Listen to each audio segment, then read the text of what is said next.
ମୋର ବିଭୂତି ହଉଛି ଅନନ୍ତ। ତ ସେ ଅନନ୍ତ ତ ତମକୁ କୁହାଯିବନି, ତା ଭିତରେ କିଛି କିଛି ପ୍ରଧାନ ପ୍ରଧାନ କହିବି। ତ ଆଜି 20 ନମ୍ବର ଶ୍ଲୋକ ପଢିବା। ଅହମ୍ ଆତ୍ମା ଗୁଡ଼ାକେଶ ସର୍ବଭୂତାଶୟ ସ୍ଥିତଃ ଅହମ୍ ଆଦିଶ୍ଚ ମଧ୍ୟଶ୍ଚ ଭୂତାନାମ୍ ଅନ୍ତ ଏବ ଚ। ହେ ଗୁଡ଼ାକେଶ, ଗୁଡ଼ାକେଶ ମାନେ ଯେ ନିଦ୍ରାକୁ ଜୟ କରିଛି ସେଇ ଅର୍ଜୁନ। ଅହମ୍ ମୁଁ, ଆତ୍ମା ଆତ୍ମା, ହେ ନିଦ୍ରାଜୟ ଅର୍ଜୁନ, ସର୍ବଭୂତ ସମସ୍ତ ଜୀବ, ଆଶୟ ସ୍ଥିତ ଅନ୍ତରରେ ଅବସ୍ଥିତ, ଅହମ୍ ଆଦି ମୁଁ ମୂଳ, ଛ ମଧ୍ୟ ମଧ୍ୟ ମଧ୍ୟ ଛ ମଧ୍ୟ। ମଧ୍ୟ ଶବ୍ଦଟା ଦୁଇ ଜାଗାରେ ବ୍ୟବହାର କରାହୁଏ। ମଧ୍ୟ ମାନେ ମଝିରେ, ଆଦି ମାନେ ମୂଳ, ମଧ୍ୟ ମାନେ ମଝି, ଅନ୍ତ ମାନେ ଶେଷ। ଆଉ ଛ ମାନେ ମଧ୍ୟ, କିନ୍ତୁ ଏଟା ମଝିରେ ଯେ ମଧ୍ୟ ସେ ମଧ୍ୟ ନୁହଁ। ମୁଁ ମଧ୍ୟ ଯିବି, ମୁଁ ବି ଯିବି, ହଁ ଏଇଟା। ଭୂତାନମ୍ ସମସ୍ତ ଜୀବଙ୍କର, ଅନ୍ତଃ ଶେଷ,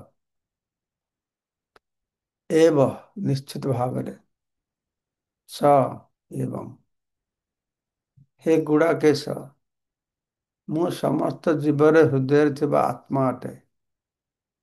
ମୁଁ ସମସ୍ତ ପ୍ରାଣୀର ଆଦି, ମୂଳ, ମଧ୍ୟ ଅନ୍ତ ଅଟେ। ତ ଏଇ ଶ୍ଲୋକରେ ଅର୍ଜୁନକୁ ଗୁଡ଼ାକେଶ ବୋଲି ସମ୍ବୋଧନ କରାଯାଇଛି। ଏହାର ଅର୍ଥ ହେଉଛି ନିଦ୍ରା ରୂପକ ଅନ୍ଧକାରକୁ ଯେ ଜୟ କରିଛି, ସେ ଗୁଡ଼ାକେଶ। ନିଦ୍ରାକୁ ଜୟ କରିଛି, ଏଠି କହୁଛି କୋଉ ନିଦ୍ରା? ନା ନିଦ୍ରା ରୂପକ ଅନ୍ଧକାରକୁ ଯେ ଜୟ କରିଛି। କୋଉ ପ୍ରକାର ଅନ୍ଧକାର? ନା ଅଜ୍ଞାନ ରୂପକ ଅନ୍ଧକାର। ଯେଉଁମାନେ ଅଜ୍ଞାନତା ରୂପକ ଅନ୍ଧକାର ହୋଇଛନ୍ତି, ସେମାନଙ୍କ ପକ୍ଷରେ ଭଗବାନଙ୍କର ବିଚିତ୍ର ପ୍ରକାଶକୁ ବୁଝିବା ଅସମ୍ଭବ। ଭଗବାନ କିପରି ଭୌତିକ ତଥା ଆର୍ଥିକ ଜଗତରେ ନିଜକୁ ପ୍ରକାଶ କରିଛନ୍ତି, ଏହା ବୁଝିବା ବଡ଼ କଠିନ। ସେଇଥିପାଇଁ କୃଷ୍ଣ ଅର୍ଜୁନ ଏ ପ୍ରକାର ଅନ୍ଧକାର ଠାରୁ ଊର୍ଦ୍ଧ୍ୱରେ ଅବସ୍ଥିତ। ତେଣୁ ଭଗବାନ ତାଙ୍କର ବିଭିନ୍ନ ଐଶ୍ୱର୍ଯ୍ୟ ବିଷୟରେ ବର୍ଣ୍ଣନା କରି ରାଜି ହେଲେ। ତାର ମାନେ ଗୁଡ଼ାକେଶ ନହେଲେ ଭଗବାନଙ୍କର କଥା ବୁଝି ହବନି। ଗୁଡ଼ାକେଶ ମାନେ ଯେ ନିଦ୍ରାକୁ ଜୟ କରିଛି, ନିଦ୍ରାକୁ ଜୟ କରିଛି ମାନେ ଅନ୍ଧକାର ରୂପକ ନିଦ୍ରାକୁ ଜୟ କରିଛି। କୋଉ ପ୍ରକାର ଅନ୍ଧକାର? ନା ଅଜ୍ଞାନ ଅନ୍ଧକାର। ସେମାନେ ବୁଝିପାରିବେନି। ଯୋଉମାନେ ଯଥାର୍ଥ ଜ୍ଞାନ ଲାଭ କରନ୍ତି, ସେମାନେ ଏଟାକୁ ବୁଝିପାରିବେ। ତ ପ୍ରଥମେ କୃଷ୍ଣ ଅର୍ଜୁନଙ୍କୁ କହିଲେ, ସେ ହିଁ ସମଗ୍ର ଦୃଶ୍ୟ ଜଗତର ଆତ୍ମା ଅଟନ୍ତି।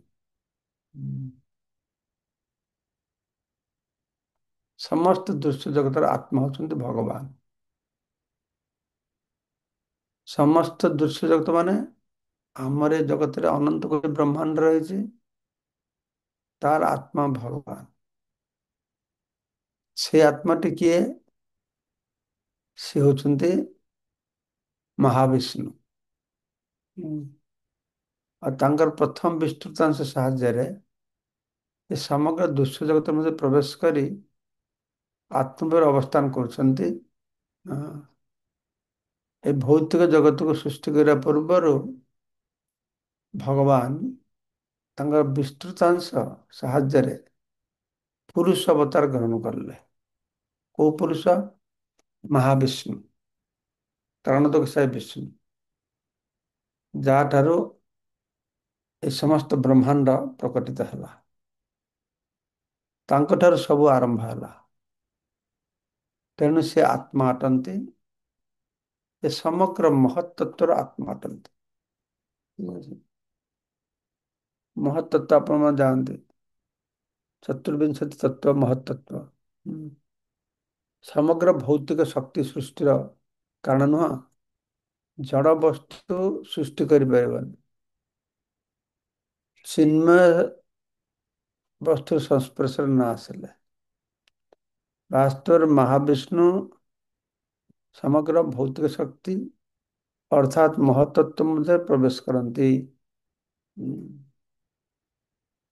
ନହେଲେ ମହତ୍ତତ୍ତ୍ୱ 24ଟା ତତ୍ତ୍ୱକୁ ନେଇକି ତିଆରି ହେଇଛି, ସେଟା ସକ୍ରିୟ ହବନି। ତ ସେ ଆତ୍ମା ଅଟନ୍ତି। ଯେତେବେଳେ ମହାବିଷ୍ଣୁ ପ୍ରକାଶମାନ ବ୍ରହ୍ମାଣ୍ଡଙ୍କର ପ୍ରକାଶ କରିବେ, ସେ ପୁନର୍ବାର ପ୍ରତ୍ୟେକ ଜୀବ ମଧ୍ୟରେ ପ୍ରକାଶ କରନ୍ତି। ତ ତିନି ପ୍ରକାରରେ ସମସ୍ତ ଜଡ଼ ଜଗତର ଆତ୍ମା ହଉଛନ୍ତି ମହାବିଷ୍ଣୁ, କାରଣ ଜଗତ ବିଷ୍ଣୁ। ତାପରେ ସେ ପ୍ରତି ବ୍ରହ୍ମାଣ୍ଡରେ ପ୍ରବେଶ କରିବେ। ସେଥିରେ ସେ ହେଲେ ଗର୍ଭୋଦକ ବିଷ୍ଣୁ। ତାପରେ ପ୍ରତି ଜୀବ ମଧ୍ୟରେ ପ୍ରବେଶ କରିବେ, ଯେ ପରମାତ୍ମା, ସେ ହଉଛି କ୍ଷୀରୋଦକ ବିଷ୍ଣୁ। ଏଠି ଆତ୍ମା ମାନେ ପରମାତ୍ମାକୁ ବୁଝାଇଛି। ଆତ୍ମା ଶବ୍ଦ ବ୍ୟବହାର କରାହେଇଛି। କାହିଁ ବୁଝିବା, ଏଇଟା ମନେ କରିବା କଥା ନାହିଁ। ଆତ୍ମା ହଉଛି ମୁଁ, ଯିଏ କହୁଛି ଭଗବାନ। ଭଗବାନ ମୁଁ ସବୁ ସେରେ ଆତ୍ମା ରୂପେ ରହିଛି, ମାନେ ଆତ୍ମା ହିଁ ଭଗବାନ ନା, ସେଭଳିଆ ନୁହଁ ସେଟା। ଆମମାନଙ୍କର ଏଇ ଅନୁଭୂତି ଅଛି ଯେ ଜୀବର ଶରୀର ମଧ୍ୟରେ ଚିତ୍କଣ ବିଦ୍ୟମାନତା ଯୋଗୁଁ ଶରୀର ତିଷ୍ଠି ରହିଛି। ଚିତ୍କଣର ଅବସ୍ଥାନ ବିନା ଶରୀର ବୃଦ୍ଧି ଲାଭ କରିପାରିବା ନାହିଁ। ଠିକ୍ ସେହିପରି ପରମାତ୍ମା ଏ ଭୌତିକ ପରିପ୍ରକାଶ ମଧ୍ୟରେ ପ୍ରବେଶ ନ କଲେ ଏହା କଦାପି ବୃଦ୍ଧି ଲାଭ କରିପାରିବ ନାହିଁ। ସମସ୍ତ ଦୃଶ୍ୟ ବ୍ରହ୍ମାଣ୍ଡ ମାନଙ୍କରେ ଭଗବାନ ପରମାତ୍ମା ରୂପରେ ବିଦ୍ୟମାନ। ଶ୍ରୀମଦ୍ ଭାଗବତମରେ ପୁରୁଷ ଅବତାରର କଥା ବର୍ଣ୍ଣନା କରାଯାଇଛି। 3 ପ୍ରକାରର ପୁରୁଷ ଅବତାର ରୂପରେ ଭଗବାନ ନିଜକୁ ପ୍ରକାଶ କରିଛନ୍ତି। ଏଗୁଡ଼ିକ କଣ? ନା କାରଣୋଦକ ବିଷ୍ଣୁ, ଗର୍ଭୋଦକ ବିଷ୍ଣୁ, କ୍ଷୀରୋଦକ ବିଷ୍ଣୁ। ଏଇ 3 ବିଷ୍ଣୁ ରୂପରେ ଏ ଭୌତିକ ବ୍ରହ୍ମାଣ୍ଡ ଭଗବାନ ବିଦ୍ୟମାନ ଅଛନ୍ତି। ସର୍ବ କାରଣର କାରଣ ପରମେଶ୍ୱର ଶ୍ରୀକୃଷ୍ଣ କାରଣାନ୍ୱୟ ମହାବିଷ୍ଣୁ ବା କ୍ରମୋଦକ ବିଷ୍ଣୁକୁ ଶୟନ କରିଛନ୍ତି। ସେଥିପାଇଁ ଶ୍ରୀକୃଷ୍ଣ ବ୍ରହ୍ମାଣ୍ଡର ଆଦି ମୂଳ, ଏ ଦୃଶ୍ୟ ଜଗତର ପାଳନକର୍ତ୍ତା, ସମସ୍ତ ଶକ୍ତିର ଅନ୍ତ ମଧ୍ୟ ଅଟନ୍ତି। ଅନନ୍ତ, ଅନ୍ତ ମାନେ ଶେଷ, ଅନନ୍ତ ଶେଷ, ଶକ୍ତିର ଶେଷ। ତ ଏଠି ବର୍ଣ୍ଣନା କରାହେଲା ଯେ କୃଷ୍ଣ ସର୍ବକାରଣର କାରଣ। କିନ୍ତୁ କୃଷ୍ଣଙ୍କ ଠାରୁ କାରଣୋଦକ ବିଷ୍ଣୁ, କୃଷ୍ଣ କାରଣାନ୍ୱୟରେ ବିଷ୍ଣୁ ମହାବିଷ୍ଣୁ ରୂପରେ ଶୟନ କରିଛନ୍ତି। କେମିତିକା? ଦେଖନ୍ତୁ, ମହାବିଷ୍ଣୁ ରୂପରେ ଯେ ଆସିଲେ ତା ଆଗରୁ କେତେ ପୂର୍ବରେ କୃଷ୍ଣ। ବଳରାମ ଜୟନ୍ତୀରେ ମୁଁ କହୁଥିଲି କ୍ଲାସରେ ଯେ ବୃନ୍ଦାବନରେ କୃଷ୍ଣ ଆଉ ବଳରାମ,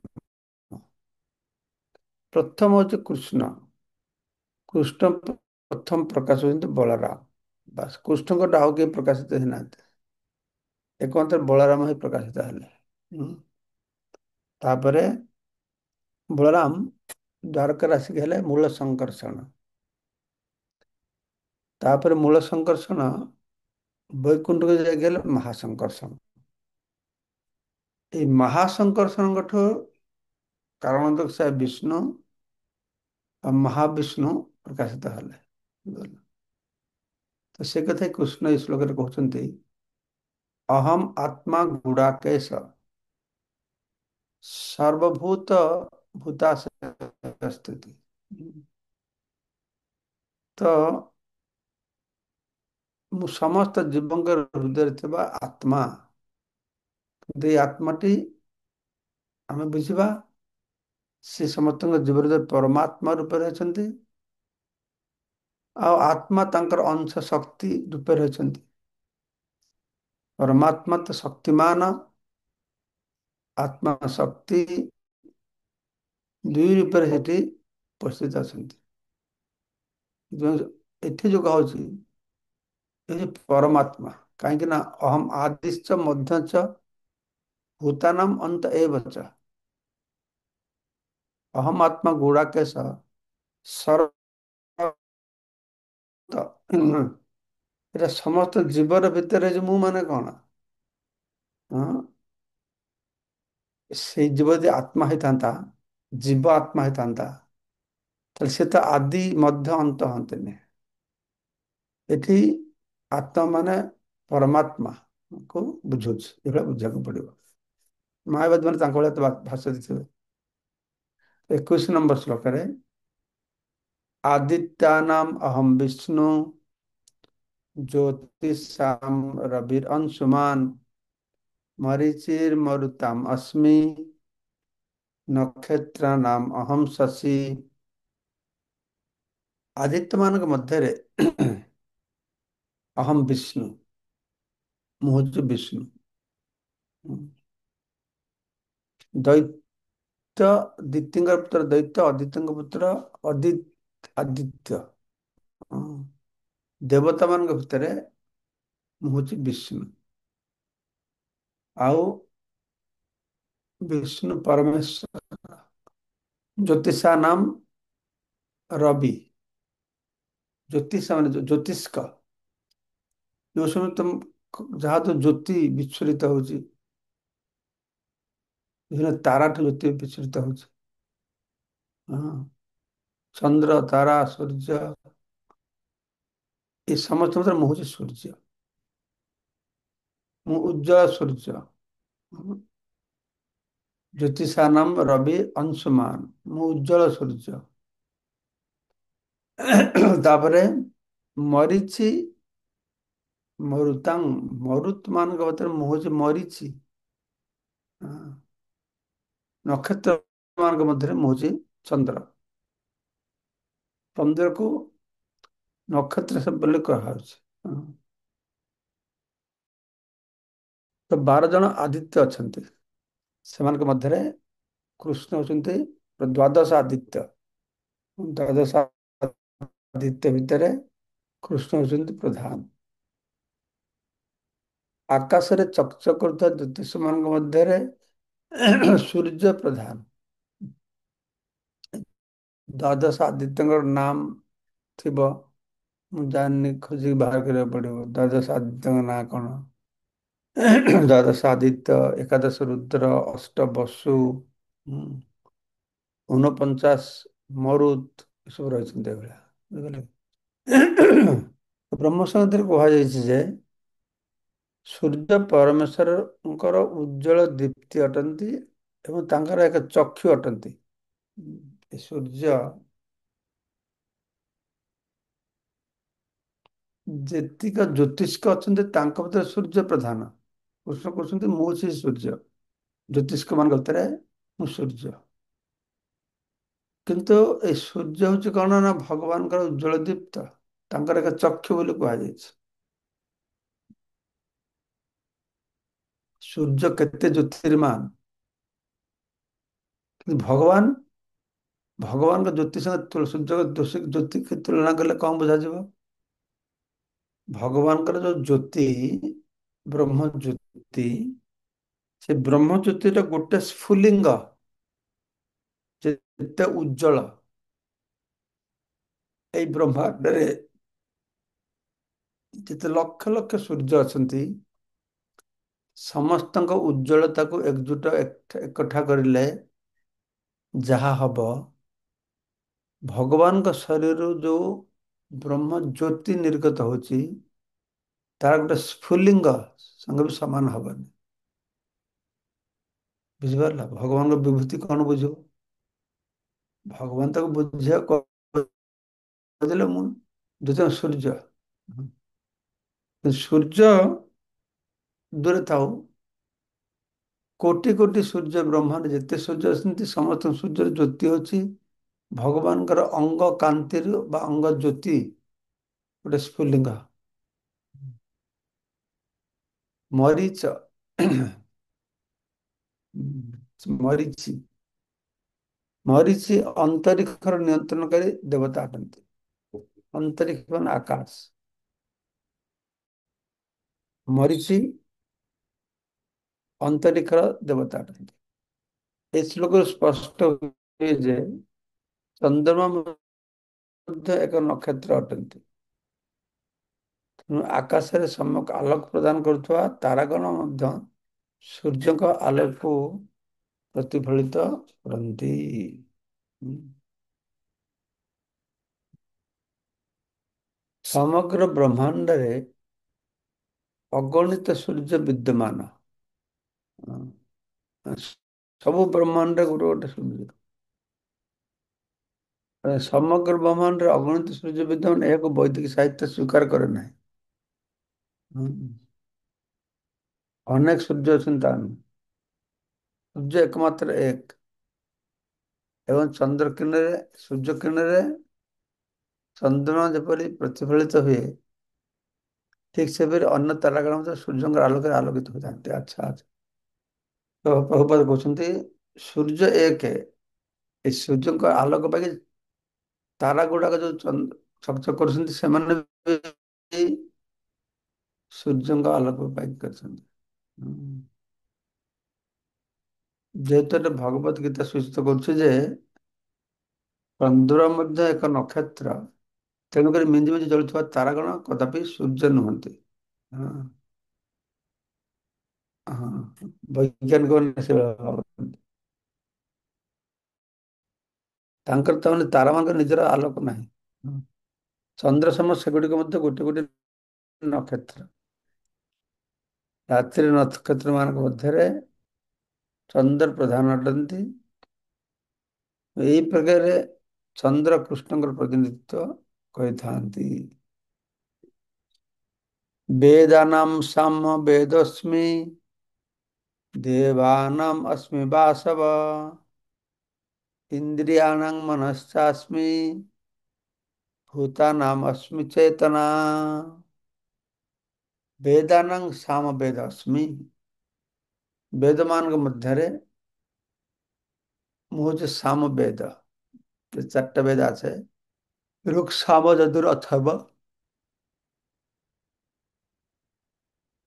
ଏହାର ସାମବେଦ ଭଗବାନଙ୍କ ପ୍ରତିନିଧିତ୍ୱ କରୁଛି।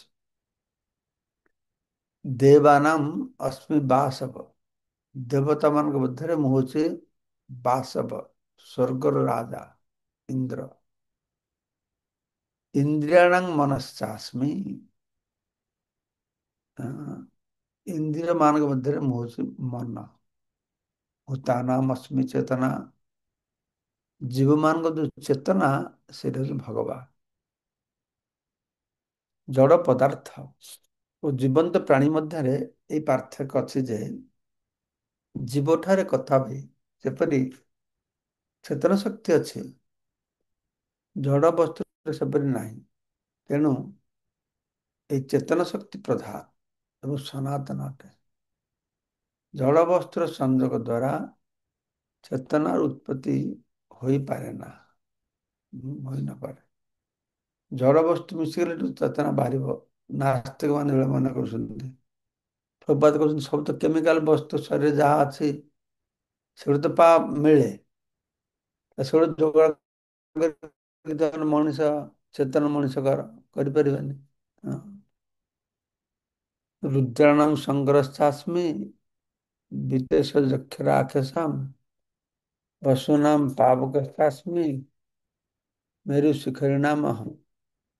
ରୁଦ୍ରମାନଙ୍କ ମଧ୍ୟରେ ମୁଁ ଶ୍ରୀ ଶିବ, ଯକ୍ଷ ରାକ୍ଷସ ମାନଙ୍କ ମଧ୍ୟରେ ମୁଁ ଧନର ଅଧିପତି କୁବେର, ବସୁ ମାନଙ୍କ ମଧ୍ୟରେ ମୁଁ ଅଗ୍ନି, ପର୍ବତଙ୍କ ମଧ୍ୟରେ ମୁଁ ହଉଛି ମେରୁ ପର୍ବତ। 11 ଜଣ ରୁଦ୍ର ଅଛନ୍ତି। ସେମାନଙ୍କ ମଧ୍ୟରେ ଶିବ ଗୋଟେ ନାଁ। ସେ ଶିବ ଯିଏ ହଉଛନ୍ତି ପ୍ରଧାନ। ସେ ବ୍ରହ୍ମାଣ୍ଡରେ ଭଗବାନଙ୍କର ତମ ଗୁଣର ଅବତାର ଅଛନ୍ତି। ତ ସବୁ ରୁଦ୍ର ଭଗବାନଙ୍କର ଅବତାର ହେବେନି। ଏ ଶିବ ହଉଛନ୍ତି ଭଗବାନଙ୍କର ଅବତାର, ତମ ଗୁଣର ଅବତାର। ଦେବତାମାନଙ୍କ ମଧ୍ୟରେ କୁବେର ଅଛନ୍ତି ପ୍ରଧାନ।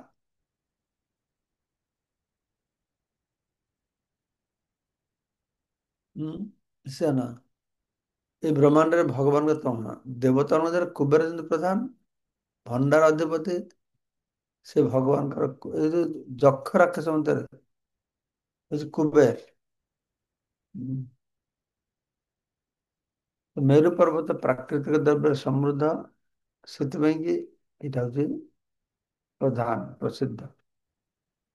ପୁରଧଂସା ଚ ମୁଖ୍ୟମ ମାଂ ବିଦ୍ଧି ପାର୍ଥ ବୃହସ୍ପତି ସେନାନୀନାମ୍ ଅହଂ ସ୍କନ୍ଦ ସରସାମ୍ ଅସ୍ମି ସାଗର ପୁରୋଧା ମାନେ ପୁରୋହିତ ପୁରୋଧା ପୁରୋଧସାଂ ପୁରୋଧସାଂ ମାନେ ପୁରୋହିତ ମାନଙ୍କ ମଧ୍ୟରେ ମୁଖ୍ୟ ମାଙ୍ଗ ବିଦ୍ଧି ପାର୍ଥ ବୃହସ୍ପତି ମୁଁ ହଉଛି ମୁଖ୍ୟ ବୃହସ୍ପତି ନାମରେ ହଁ, ଏ ହଉଛି ପୁରୋହିତ। ଆଉ ସେନାନୀ ମଧ୍ୟରେ ସେନାମ ସେନାନୀ ନାମ ଅହಂ ସେନାନୀ ସେନାପତି ଅହಂ ସ୍କନ୍ଦ कार्तिकेय ସରସାମ୍ ଅସ୍ମି ସାଗର ଜଳାଶୟ ମାନଙ୍କ ମଧ୍ୟରେ ସରସା ମାନେ ସରସ ପୋଖରୀ ନଦୀ ଜଳାଶୟ ସେଠି ହଉଛି ମୋ କଣ ସାଗର ସମୁଦ୍ର। ଏ ଅର୍ଜୁନ ପୁରୋହିତ ମାନଙ୍କର ମଧ୍ୟରେ ମତେ ମୁଖ୍ୟ ରୂପେ ଭକ୍ତି ଦେବତା ବୃହସ୍ପତି ବୋଲି ଜାଣିବ। ସେନାପତି ମାନଙ୍କ ମଧ୍ୟରେ ମୋ ଯୁଦ୍ଧର ଦେବତା କାର୍ତ୍ତିକ ଜଳ ଆଧାର ମୁଁ ହଉଛି ସାଗର। ଇନ୍ଦ୍ର ହଉଛନ୍ତି ଦେବତା ମାନଙ୍କ ମଧ୍ୟରେ ପ୍ରଧାନ ଏ ସ୍ୱର୍ଗର ରାଜା ବୋଲି ପରିଚିତ। ଯେଉଁ ଲୋକରେ ସେ ରାଜତ୍ୱ କରନ୍ତି ତାକୁ ଇନ୍ଦ୍ର ଲୋକ କୁହାଯାଏ। ବୃହସ୍ପତି ଇନ୍ଦ୍ରଙ୍କର ପୁରୋହିତ ଅଟନ୍ତି। ତେଣୁ ଇନ୍ଦ୍ର ରାଜା ମାନଙ୍କ ମଧ୍ୟରେ ପ୍ରଧାନ ଅଟନ୍ତି ତେଣୁ ବୃହସ୍ପତି ପୁରୋହିତ ମାନଙ୍କ ମଧ୍ୟରେ ପ୍ରଧାନ। ସେପରି ଯେପରି ଇନ୍ଦ୍ର ରାଜା ମଧ୍ୟରେ ପ୍ରଧାନ ଅଟନ୍ତି ସେ ଶିବ ପାର୍ବତୀ ପୁତ୍ର କାର୍ତ୍ତିକ ସେନାପତି ମାନଙ୍କ ମଧ୍ୟରେ ପ୍ରଧାନ ଅଛନ୍ତି। ସେନାପତି କାର୍ତ୍ତିକେୟ ସେ ଦେବତା ମାନଙ୍କର ସେନାପତି। ଜଳାଧାର ମାନଙ୍କ ମଧ୍ୟରେ ସାଗର ବୃହତ୍ତମ ଅଟେ। ଶ୍ରୀକୃଷ୍ଣଙ୍କ ଏସବୁ ପ୍ରତିରୂପ ତାଙ୍କର ମହାନତାର ଏକ ଆଭାସ ମାତ୍ର ଦିଏ। ବୁଝିପାରିବେ ଯେ କୃଷ୍ଣ ମାନେ ସବୁ ପ୍ରତିନିଧିତ୍ୱ କରୁଛନ୍ତି। ତ କାଲି ଆମେ ମାନେ 25 ନମ୍ବର ଶ୍ଲୋକ ଅଧ୍ୟୟନ କରିକି ଶ୍ରବଣ କରିବା। ହରେ କୃଷ୍ଣ କୃଷ୍ଣ କୃଷ୍ଣ ହରେ ହରେ ହରେ ରାମ ରାମ ରାମ ହରେ ହରେ। ତ ବର୍ତ୍ତମାନ ଆମେ ଚୈତନ୍ୟ ଚରିତାମୃତ ପାଠ କରି ଶ୍ରବଣ କରିବା। ତ କାଲି ମାନେ ଶୁଣିଲେ ସେ କହିଲେ ହେ ରାଜନ କ୍ଷେତ୍ରଜ୍ଞ ଶକ୍ତି ହେଲା ଯୁବ ଶକ୍ତି। ଏ ଜୀବ ଶକ୍ତି ସର୍ବଗହ ସତ୍ୟ সর্বগমন মানে যে সর্বত্র গমন করতে পারে অর্থাৎ সে আধ্যাত্মিক জগতেও থাকতে পারে ভৌতিক জগতেও থাকতে পারে। এই জীবশক্তি সর্বগহ সত্ত্বেও মায়াবৃত্তির উপর অবিদ্যা দ্বারা আবৃত হয় নিত্য সংসার দুঃখ ভোগ করে। তয়াতিরহিতস্ত্বাচ্চ শক্তি ক্ষেত্র সংখ্যতা হঙ্গিতা সর্বভূতেষু ভূপাল তারতম্যেন বর্ততে। হে রাজন অবিদ্যা শক্তির দ্বারা আবৃত হয় জীব জড়জগতের বিভিন্ন অবস্থায় তারতম্য সহ বর্তমান থাকে।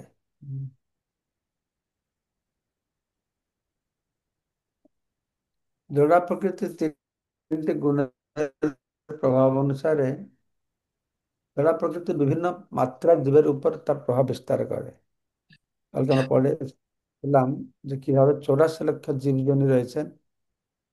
একটা শ্লোক আছে যে কত প্রকারের জলচর আছে, কত প্রকারের উদ্ভিদ আছে, কত প্রকারের পশু পাখি আছে, 4 লক্ষ প্রকারের আহ মনুষ্য জনি আছে আমি শুনেছি। হুম।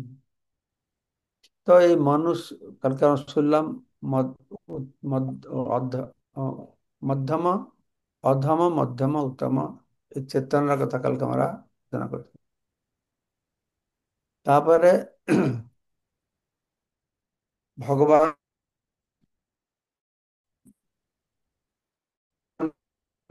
সন্ধিনী, হ্লাদিনী সন্ধিনী সমিত কথা বলা আছে। হ্লাদিনী সন্ধিনী সমিত त्वस्य का सर्वसंशये, त्वयि एकांश, त्वयि एक सर्वसंशय, त्वयि एक ह्लाद तापका, तापका करी मिश्रा त्वयि वर्जित। हे भगवान, आपने सब कुछ যাও। आश्रय,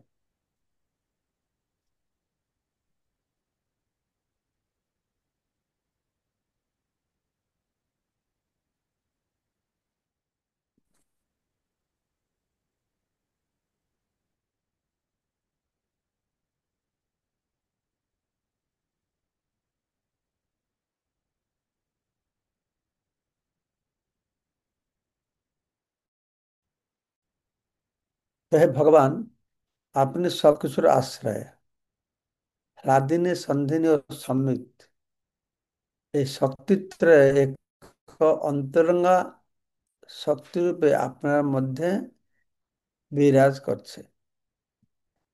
এগুলো ভগবানের চিৎ শক্তি, তাকে বলা হয় স্বরূপ শক্তি, তাকে বলে অন্তরঙ্গা শক্তি।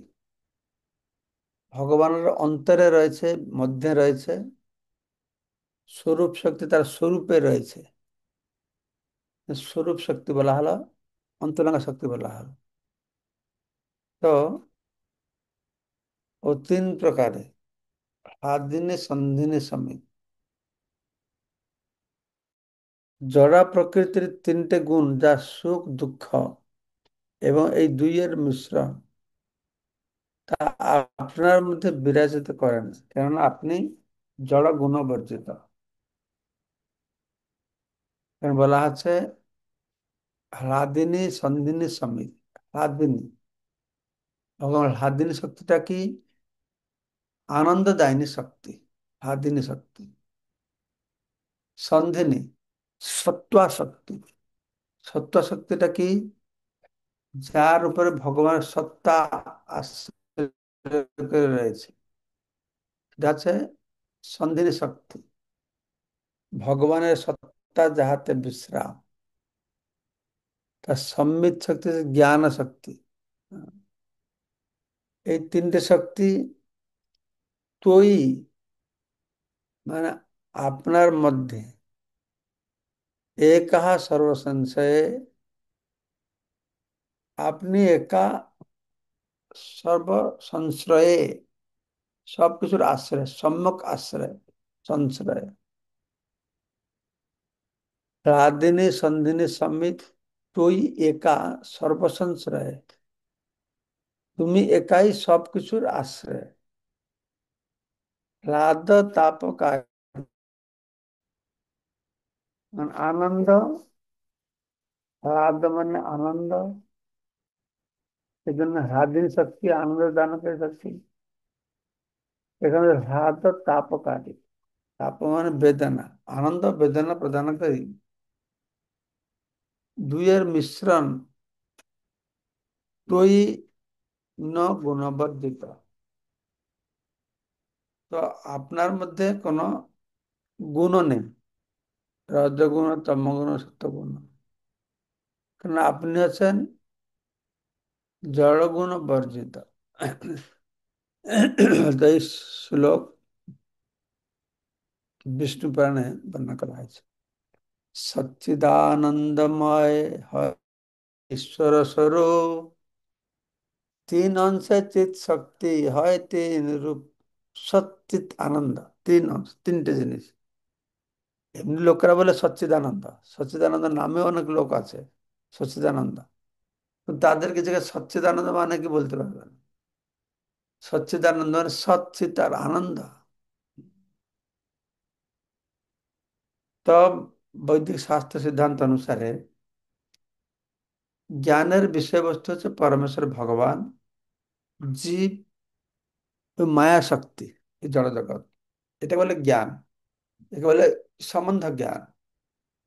ভগবান কি, জীব কি, জড় জগৎ কি, এই তিনটার মধ্যে কি সম্বন্ধ আছে, কি সম্পর্ক আছে, এইটা যদি ঠিক থাকে তাহলে আমাদের সব ঠিক থাকবে। আমরা এই তিনটাকে বিবেচনা না করে কার্য করে থাকি, আমাদের চিন্তাধারা এই তিনটার সম্পূর্ণ বিপরীত। হ্যাঁ, তো সে বলা হচ্ছে পরমেশ্বর ভগবান জীব ও মায়া শক্তি জ্ঞানের বিষয়বস্তু। তাদের পরস্পরের সম্পর্ক সম্বন্ধে অবগত হওয়ার চেষ্টা করা সকলের কর্তব্য। ভগবান সম্পর্কে জানবে, জীবের সম্পর্কে জানবে, মায়া শক্তি সম্পর্কে জানবে, তারপর কি জানবে, এই তিনটার মধ্যে স্পর্শ সম্পর্কটা কি জানবে। তো প্রথমে পরমেশ্বর ভগবানকে জানার চেষ্টা করা উচিত। শাস্ত্র থেকে আমরা জানতে পারি যে পরমেশ্বর ভগবান পূর্ণ সচ্চিত আনন্দময়। 154 শ্লোকের বর্ণনা অনুসারে বিষ্ণু শক্তি পরাপ্রক্তা। পরমেশ্বর ভগবান সমস্ত শক্তির উৎস এবং তার শক্তি হচ্ছে চিন্ময়। তিনি যেহেতু পরাশক্তি, তিনি চিন্ময় শক্তি। আর ভগবান হচ্ছেন সব শক্তির উৎস, রজগুণ তমগুণ সত্যগুণ। তারপরে এখানে বলা হাদিনী সন্ধিনী সমিত, সব তারই শক্তি, ভগবানেরই শক্তি, তাই না? আনন্দ আসে হাদিনী, সৎ অংশে সন্ধিনী, চিত অংশে সমিত, যারে জ্ঞান করে মানে। হ্যাঁ, আনন্দ থেকে হাদিনী শক্তি, তবে সৎ, সৎ চিত আনন্দ। তো তো আনন্দ থেকে হাদিনী, সৎ থেকে সন্ধিনী, চিত থেকে সমিত, এই তিনটে শক্তির প্রকাশন। তাদের সম্বন্ধে জানা হলে পরমেশ্বর ভগবানকে জানা হয়।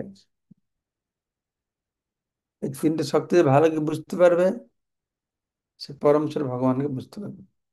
পরমেশ্বর ভগবানকে জানতে হলে ভগবানের সম্মিত শক্তির আশ্রয় গ্রহণ করা উচিত। সম্মিত শক্তিটা কি, না জ্ঞান শক্তি, সম্মিত শক্তি।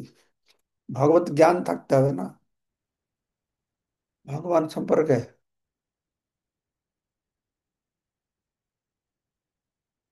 এই জন্য আমরা বললি ওম নমঃ ভগবতে বাসুদেবায়। তিনি হচ্ছে জ্ঞান শক্তি। হুম। তাহলে অন্তরঙ্গা হলো চিৎ শক্তি, তটস্থা জীবশক্তি, বহিরঙ্গা মায়া, তিনে করে প্রেম ভক্তি। ভগবানের তিনটি শক্তি রয়েছে, অন্তরঙ্গ শক্তি বা চিৎ শক্তি, তটস্থ শক্তি জীব শক্তি, এবং বহিরঙ্গা শক্তি মানে মায়া শক্তি, তিনটে। বহিরঙ্গা কি, চিৎ, হ্যাঁ, অন্তরঙ্গা কি, তটস্থা কি, এসব বর্ণনা করা হলো। বহিরঙ্গ, বহিরঙ্গা আছে মায়া শক্তি, তটস্থ আছে জীব শক্তি, যেহেতু অন্তরঙ্গা বহিরঙ্গার মাঝে থাকছে তটের মতো। আর অন্তরঙ্গা হচ্ছে চিৎ শক্তি। এই তিনটি শক্তি ভগবানের প্রেম ভক্তিতে যুক্ত আছে ভগবান সঙ্গে। পরমেশ্বর ভগবানের শক্তির প্রধানত তিনটি প্রকাশ দেখা যায়: অন্তরঙ্গ অর্থাৎ চিৎ শক্তি, স্বয়ং তটস্থ জীব শক্তি, আর বহিরঙ্গ মায়া শক্তি। এই তিনটি প্রকাশে হ্লাদিনী সন্ধিনী ও সমিতের ক্রিয়া অনুসারে তিনটি ভাব বলে বুঝতে হবে। এই তিনটি যে প্রকাশ, অন্তরঙ্গা বহিরঙ্গা জীব শক্তি, এই তিনটি প্রকাশে হ্লাদিনী সন্ধিনী সমিত এর ক্রিয়া অনুসারে তিনটি ভাব বলে গ্রহণ করতে হবে। চিৎ শক্তি স্বীয় হ্লাদিনী ও সমিত উভয় তো জীবকে অর্পণ করা হয়, সে জীব তখন তা গ্রহণ করে, তখন জীব বহিরঙ্গ শক্তি মায়া বা জীবের চিন্ময় স্বরূপকে আচ্ছাদিত করে রাখে, তার বন্ধন থেকে মুক্ত হতে পারে। তো এই বাক্যটি বলছে এই তিনটি প্রকাশে হাতিনী সন্ধিনী সমিত এর ক্রিয়া অনুসারে তিনটি ভাব বলে বুঝতে হবে।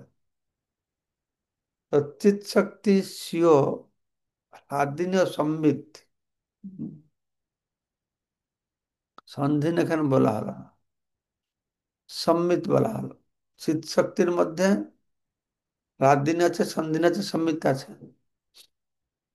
এখানে বলা আছে চিৎ শক্তি স্বীয় রাত দিনের সম্মিত, উভয় যখন জীবকে অর্পণ করা হয়, জীব যখন তা গ্রহণ করে, তখন জীব বহিরঙ্গ শক্তি মায়া বা জীবের চিন্ময় স্বরূপকে আচ্ছাদিত করে রাখে, তার বন্ধন থেকে মুক্ত হতে পারে। এই চিৎ শক্তি আর হাদিনী শক্তি, হ্যাঁ, এটা জীব যখন মায়ার বন্ধন থেকে মুক্ত হয়, তখন তার হৃদয়ে প্রেম ভক্তির উদয় হয়, এবং তখন ভগবান শ্রীকৃষ্ণের প্রেমময় সেবায় সে যুক্ত হতে পারে।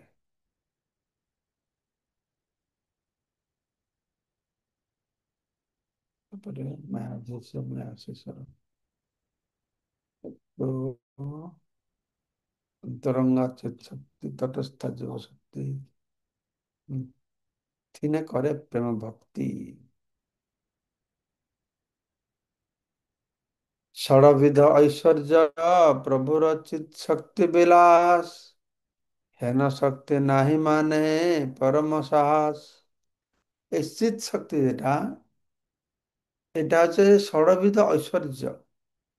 ভগবানের চিৎ শক্তি বিলাস, চিৎ শক্তির বিলাস হচ্ছে ষড়বিধ ঐশ্বর্য। এই শক্তির বৈচিত্র্যে 6টা ঐশ্বর্য রয়েছে।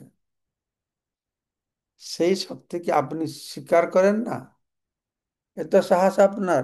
মহাপ্রভু বলছেন সার্বভৌম ভট্টাচার্য, পরমেশ্বর ভগবান ষড়ৈশ্বর্যপূর্ণ, তার এই সমস্ত ঐশ্বর্য চিন্ময়।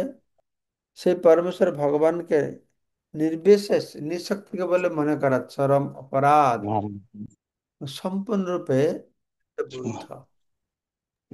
এখানে এইভাবে মহাপ্রভু স্বয়ং সার্বভৌম ভট্টাচার্যের মাধ্যমে কি করছেন, তিনি মায়াবাদকে, মায়াবাদ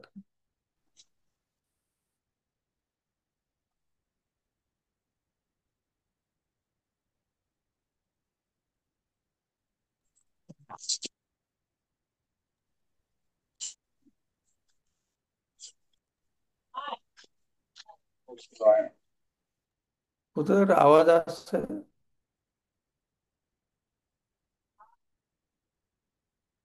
ভক্ত সঙ্গ থাকে নাকি? সবাই তো বন্ধ। না, হ্যাঁ, আমার সাথে মিউট আছে তো। সব তো মিউট আছে, তাহলে এই আওয়াজটা আসছে কোথা থেকে? আচ্ছা আচ্ছা।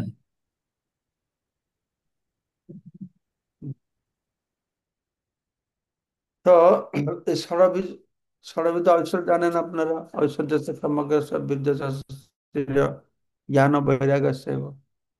তারপরে হচ্ছে মায়াধীশ মায়াবশ, ঈশ্বরে জীবে ভেদ, হেন জীবে ঈশ্বর সহ কহত অভেদ। তো ভগবান মহাপ্রভু বলছেন, তুমি কি করে বলতে পারো জীব ঈশ্বর এক? অদ্বৈতবাদ, অদ্বৈতবাদীরা বলে জীব ঈশ্বর কোনো ভেদ নেই, পরমেশ্বর ভগবান হচ্ছেন মায়ার অধীশ্বর, জীব হচ্ছে মায়ার বশযোগ্য। তো ভগবান ও জীবে এই পার্থক্য আছে, বহু পার্থক্য আছে। মায়াধীন, এই মায়াধীশ, ভগবান হচ্ছেন বিভু, ই হচ্ছে অনু।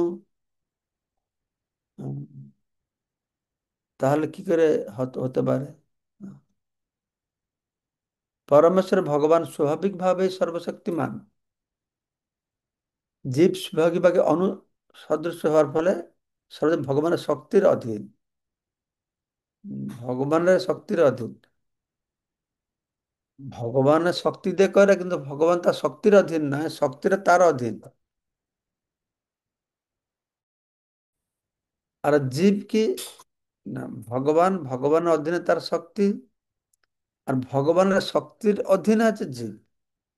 বুঝতে পারছেন? ভগবান শক্তির অধীন আছে জীব। মুন্ডক উপনিষদে বলা হয়েছে, দ্বা সুপর্ণা সযোজ্জা সখায়া সমানং বৃক্ষম পরিশস্ব জাতে তয়োরন্য পিপলং স্বাদোত্তন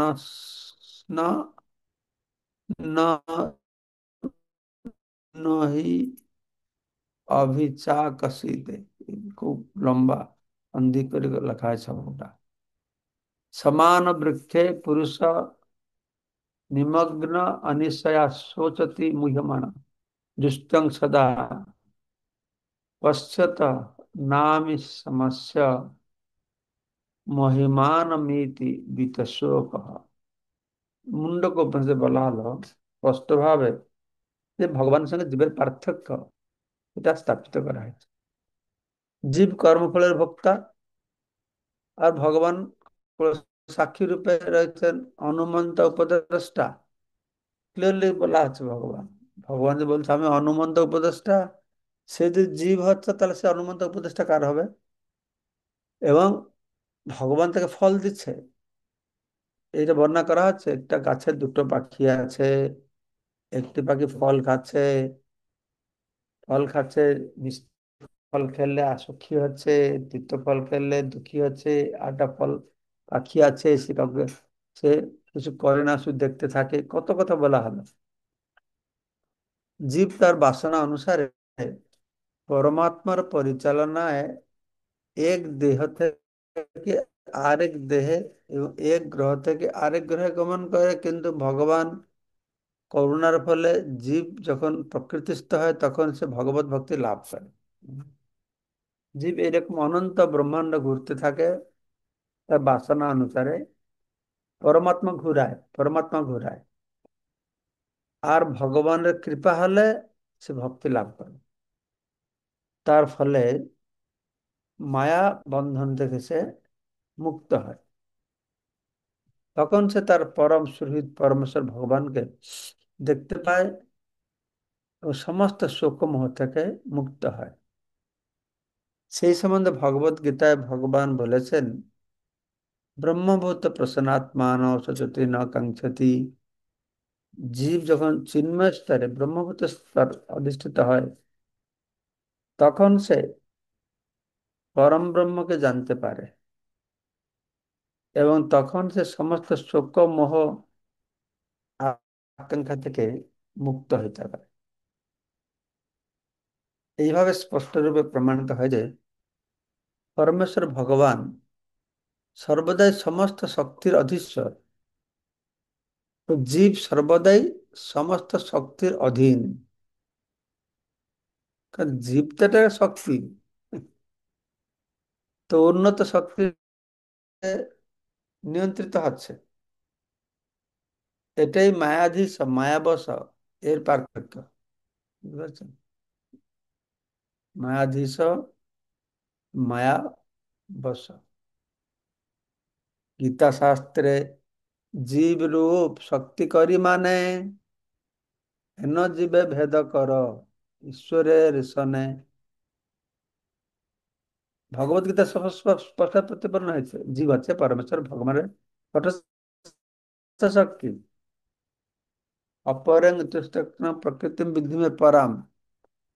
তো আপনি বলছেন যে জীব ঈশ্বর থেকে ভিন্ন।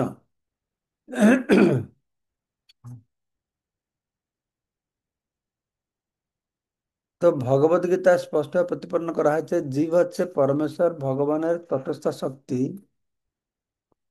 হেন জীবে ভেদ করো ঈশ্বরের সনে। তো জীবকে ঈশ্বর থেকে ভিন্ন করছে কি করে? ব্রহ্মসূত্রের শক্তি, শক্তি মতই অভেদ। জীব ঈশ্বরের সঙ্গে ভেদ হবে না। জীব সে এক, কেন? শক্তি শক্তিমান, অভিন্ন। শক্তি শক্তিমতয়োর ভেদ তত্ত্ব অনুসারে জীব এবং ঈশ্বরের নিত্য ভেদ এবং অভেদ সম্বন্ধ রয়েছে। গুণগতভাবে জীব ঈশ্বর এক, কিন্তু পরিমাণগতভাবে ভিন্ন। চৈতন্য মহাপ্রভু দর্শন আছে অচিন্ত ভেদাভেদ তত্ত্ব। এই দর্শন অনুসারে জীব এবং ঈশ্বরের ভেদ নিত্য অভেদ প্রতিপন্ন হয়েছে। ভূমির নল বায়ু খং মন বুঝিরে বাচ অহংকারিতমে ভিন্ন প্রকৃতি অষ্টধা। এই আটটা আছে ভগবানের বহিরঙ্গ প্রকৃতি। এবার অপরঙ্গ চতুষ্টাং প্রকৃতি বিদ্ধি মে পরাম যে ভূত মহাভাব জায়দং ধার্য। এই নিকৃষ্ট শক্তি রূপা জড় জগতের পরে, অতীত ব্যতীত আমার আরেকটি উৎকৃষ্ট শক্তি রয়েছে, যাই সমগ্র জগৎকে ধারণ করে রেখেছে। এই ভগবত গীতায় বলা আছে। আগামীকালকে 166 শ্লোক থেকে আমরা শ্রবণ কর। হরে কৃষ্ণ কৃষ্ণ কৃষ্ণ হরে হরে, হরে রাম রাম রাম হরে হরে। মঙ্গলময় কৃষ্ণ প্রভু। হরে কৃষ্ণ মহারাজ, শ্রীচরণ প্রণাম।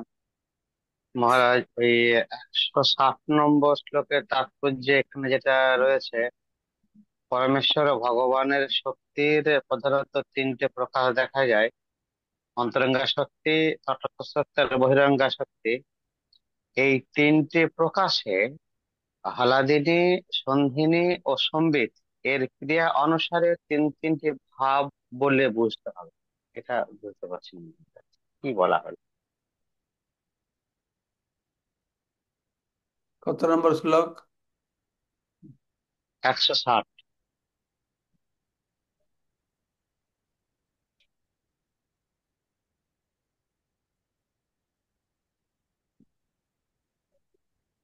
অন্তরঙ্গা চিৎ শক্তি, তটস্থা জীবশক্তি, বহিরঙ্গা মায়া, তিনে করে প্রেম ভক্তি। ভগবানের তিনটি শক্তি রয়েছে: অন্তরঙ্গা শক্তি, তটস্থ শক্তি, বহিরঙ্গ শক্তি। এই তিন শক্তি ভগবানের প্রেম ভক্তিতে যুক্ত। এটা বলছেন? কোন কথা বলবেন বলছেন? যে এই লাইনটা বলছে মহারাজ, তারপরে তাৎপর্যটা, এই তিনটি প্রকাশে আলাদিনী, সন্ধিনী ও সম্বিতের এই ক্রিয়া অনুসারে তিনটি ভাব বলে বুঝতে হবে। এই লাইনটা কি বলা হলো? পরমেশ্বর ভগবানের শক্তির প্রধানত তিনটি প্রকাশ দেখা যায়: অন্তরঙ্গা চিৎ শক্তি, স্বয়ং তটস্থা জীবশক্তি, বহিরঙ্গ মায়া শক্তি। এই তিনটি প্রকাশে রাধিনী সন্ধিনী সমিত এর ক্রিয়া অনুসারে তিন তিনটি ভাব বুঝতে হবে। চিৎ শক্তি, হ্লাদিনী ও সম্বিত উভয়ই যখন জীবকে অর্পণ করা হয়, তখন জীব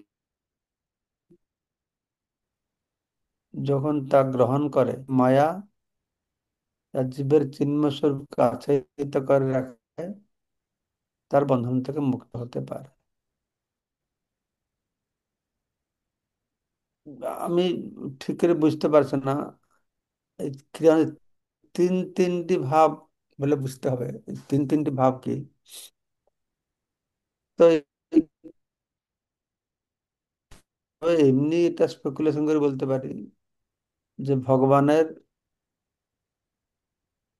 এই তিনটা শক্তি তিন প্রকারের ভাব, একটা আনন্দের ভাব, একটা জ্ঞানের ভাব, এটা হচ্ছে ধারণা শক্তির ভাব। তিনটে ভাব তাদের রয়েছে, বুঝতে হবে এক রকমের। আর একটা কথা আমি শুনেছি যে রজগুণ, তমগুণ, সত্যগুণ এগুলো সব কাজ করে এই স্বাধীন শক্তির প্রভাবে, না হলে এগুলো কাজ করবে না। এখানে আবার বলছে চিৎ শক্তি, চিৎ শক্তি কি, কি হ্লাদিনী চিৎ শক্তি, স্বীয় হ্লাদিনী। আচ্ছা, চিৎ শক্তির মধ্যে তো হ্লাদিনী সম্মিত সন্ধিনী আছে, কিন্তু চিৎ শক্তির থেকে যে হ্লাদিনী সম্মিত জীব মধ্যে প্রকাশিত হবে, তখন জীব এই মায়া শক্তি থেকে উদ্ধার পাবে। আমার দেখে অন্য কোথায় যে বলা থাকে বোঝা যাবে, এখানে কিছু থাকতে পারে, হয়তো আমরা বুঝতে পারছি না এখন। আর, মহারাজ, প্রণাম মহারাজ। মহারাজ, এই শ্রীমদ্ ভগবত গীতায় যে সর্বভূত আশ্রয়স্থিত, সর্বভূতে মানে কি মহারাজ, এই পঞ্চমহাভূত এর মধ্যে সীমাবদ্ধ, না এই 24টা তত্ত্বের মধ্যেই আহ, সবের মধ্যে ভগবান এই সর্বভূত মানে এই 24টা তত্ত্বকেই বলছে, না শুধু পঞ্চমহাভূতকে বলছে, না মহারাজ এই 8টা উপাদান যেটা আছে পঞ্চমহাভূত মন বুদ্ধি অহংকার, এই 8টাকে বলছে? কি বলছে মহারাজ এখানে সর্বভূত বলতে? আর ভূত সেই শ্লোকটা দেখতে হবে, তাৎপর্য দেখতে হবে। আমি কি করে বলবো কোন ভূত, মানে তো বিভিন্ন হ্যাঁ, আমি জীবভূত আছে, মহাভূত আছে, বিভিন্ন প্রকারের আছে। তো সেই আমি শ্লোকটা শ্লোকটা দেখতে বলছি হবে। মহারাজ। এই ওই শ্লোকটা আমি অহম বললে তো আমার আত্মা আমার গোরাকেশ, আমি শ্লোকটা বলবো মহারাজ। বললে কি হবে, আমি তো আর সব শ্লোক জানি না। 700 শ্লোক কি আমার মুখস্থ আছে? এই শ্লোকটা গীতা থেকে বাহির করে দেখলে আমি বুঝতে পারবো হয়তো। মহারাজ, এটা এটা যে শ্লোকটা হলো আজকে মহারাজ, এটা অহম আত্মা গুড়াকেশ সর্বভূতায় আশ্রয় স্থিত, অহম আদি চ মধ্যম চ ভূতানাং অন্তে বচন, এই শ্লোকটা হলো এইটা কত মহারাজ। নম্বর শ্লোক এটা? হালকা হালকা, এটা 20 কত নম্বর নম্বর শ্লোক, শ্লোক? বিভূতি যোগের, বিভূতি যোগের 20 নম্বর শ্লোক মহারাজ। দেখি তাহলে।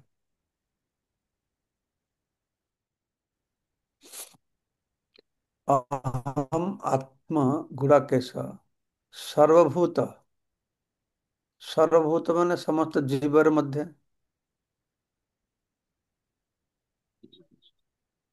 বুঝতে পেরেছেন? হ্যাঁ মহারাজ। তা আপনার প্রশ্ন কি? এই সর্বভূতে মানে যে পঞ্চমহাভূত রয়েছে, ওই পঞ্চমহাভূতের মধ্যে না 24 তত্ত্বের মধ্যে, এরকম জিজ্ঞেস করছিলাম মহারাজ। না, দেখুন, পঞ্চ মহাভূত একটা ভূত, জীবাত্মা একটা ভূত। কিন্তু আমার মনে হচ্ছে একটা জীবাত্মা একটা জীব, আত্মার ভিতরে তো পরমাত্মা থাকবে না, নাকি? হ্যাঁ মহারাজ। আপনি একটা জীব, আপনার ভিতরে পরমাত্মা আছে, ঠিক আছে? হ্যাঁ তো মহারাজ। আপনার শরীর সেটা একটা ভূত, আত্মা একটা ভূত, আর আপনি একটা ভূত, মানে আপনার শরীর মানে আপনি। তা আপনার ভিতরে ভূত আশয় স্থিত, মানে আপনার অন্তরে, আপনার ভিতরে রয়েছে। হুম, আমার মনে হয় না জীবাত্মার ভিতরে রয়েছে, না, বুঝতে পারছেন? হ্যাঁ মহারাজ। পরমাত্মা কি জীবাত্মার ভিতরে রয়েছে না জীবাত্মার পাশে রয়েছে? পরমাত্মা কোথায় পাশে। আছে? জীবাত্মার ভিতরে না পাশে? পাশে। আচ্ছা, পরমাত্মা জীবাত্মাটা কোথায় আছে, কার ভিতরে আছে? পরমাত্মা হুম জীবের হৃদয়ে আপ- আছেন, আপ- হৃদয়ে রয়েছেন। জীবের জীবের হৃদয় মানে আপনার, জীবাত্মা ভিতরে নয়, হ্যাঁ। আপনার হৃদয় আছে, আপনার হৃদয় আছে, হুম, তাই না? হ্যাঁ মহারাজ। একদিকে দেখতে গেলে আপনি আত্মা, আত্মার একটা শরীর আছে। আরেক দিকে গেলে আত্মা শরীরকে নিয়ে আপনি, নাকি? হুম। আত্মা শরীরটা নিয়ে তো আপনি। তা হ্যাঁ মহারাজ। ভিতরে পরমাত্মা রূপে তিনি রয়েছেন। সর্বভূত মানে সমস্ত জীব, ঠিক আছে? এইভাবে আমি বুঝছি। সমস্ত জীবের হৃদয়ে আত্মা আছে, বুঝতে পারছেন? হ্যাঁ মহারাজ। সমস্ত জীবের হৃদয়ে, না আপনি এটা জীব, আপনার হৃদয়ে জীবাত্মা আছে, পরমাত্মা আছে, এইভাবে বুঝতে পারবেন, ঠিক আছে? হ্যাঁ এটা হ্যাঁ ঠিক কি হবে তাই না, কিন্তু আমি এইভাবে বুঝেছি। হ্যাঁ মহারাজ, তারপরে প্রণাম। ভগবানকে, ভগবান প্রভু বলুন। ଦଣ୍ଡବତ ମହାରାଜ। ମହାରାଜ ମହାରାଜ ମତେ ଗୋଟେ ପ୍ରଶ୍ନ ଅଛି ଗୋଟେ, କି ଯୋଉ ଇଏ 10 ନମ୍ବର ଶ୍ଲୋକରେ ପ୍ୟାରାଗ୍ରାଫ ନମ୍ବର 4 ଅଛି କି 3 ପ୍ରକାର ଭଗବାନ ପ୍ରକାଶିତ ହୋଇଛନ୍ତି, ଯଥା କାରଦ କାର କାରଣୋଦକ କସାଇ ବିଷ୍ଣୁ, ଗର୍ଭୋଦକ ସାଇ ବିଷ୍ଣୁ ଏବଂ କ୍ଷୀରୋଦକ ସାଇ ବିଷ୍ଣୁ ରୂପରେ ଦିବ୍ୟମାନ ଅଛନ୍ତି। ଏଇଟା ମହାରାଜ ଟିକେ ବୁଝ କହିଲେଣି ଟିକେ। ଏ 3 ପ୍ରକାରର। ତ ଯେତେବେଳେ ଏଇ ବ୍ରହ୍ମାଣ୍ଡ କିଛି ନଥାଏ, ସୃଷ୍ଟି ନଥାଏ, ଠିକ ଅଛି, জি জি। ସେତେବେଳେ ଯୋଉ ଚିନ୍ମୟ ଜଗତ ସବୁ ରହିଛି, ଚିନ୍ମୟ ଆକାଶ ରହିଛି। ଯେମିତି ଆମର ଜଡ ଜଗତରେ ସବୁ ବିଭିନ୍ନ ଗ୍ରହ ନକ୍ଷତ୍ର ତା ଆକାଶ ଭିତରେ ଭାସି ବୁଲୁଛି, ସେଭଳିଆ ଚିନ୍ମୟ ଆକାଶ ରହିଛି, ତା ଭିତରେ ବୈକୁଣ୍ଠ ଲୋକ ରହିଛି। ସେତେବେଳେ ଜଳ ଜଗତ ବୋଲି କିଛି ନାହିଁ। জি। ସେତେବେଳେ ଆକାଶରେ ଗୋଟେ ମେଘଖଣ୍ଡ ଭଳିଆ ଏଇ ମହତ୍ତତ୍ଵ ପ୍ରକାଶିତ ହୁଏ। ଯେ ମହତ୍ତତ୍ଵ ମଧ୍ୟରେ ଏଇ ଜଡ଼ ଜଗତର ସମସ୍ତ ଉପାଦାନ ଗୁଡ଼ିକ ସନ୍ନିହିତ ରହିଛି, ଠିକ ଅଛି। জি।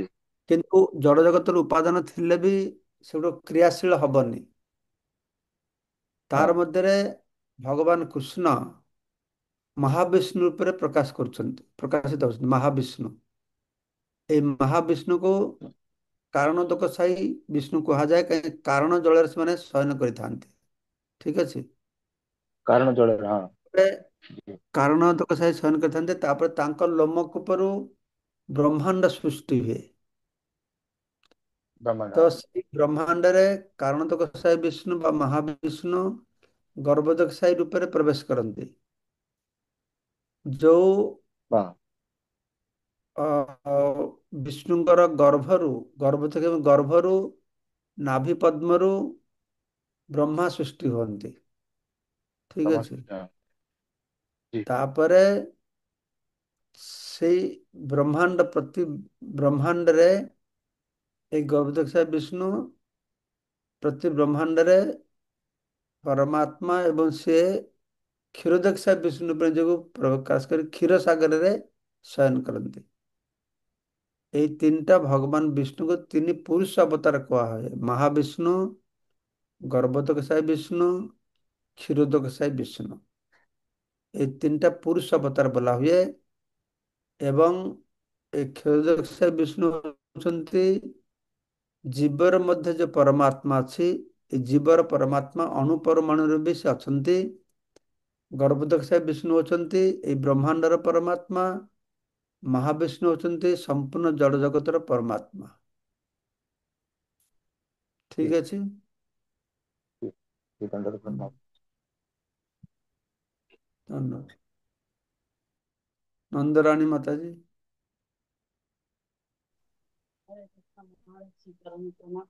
মহারাজ, এটা একটু বাংলায় বলবেন। আর মহত্তত্ব আর প্রধান এই দুটার মধ্যে পার্থক্যটা কি?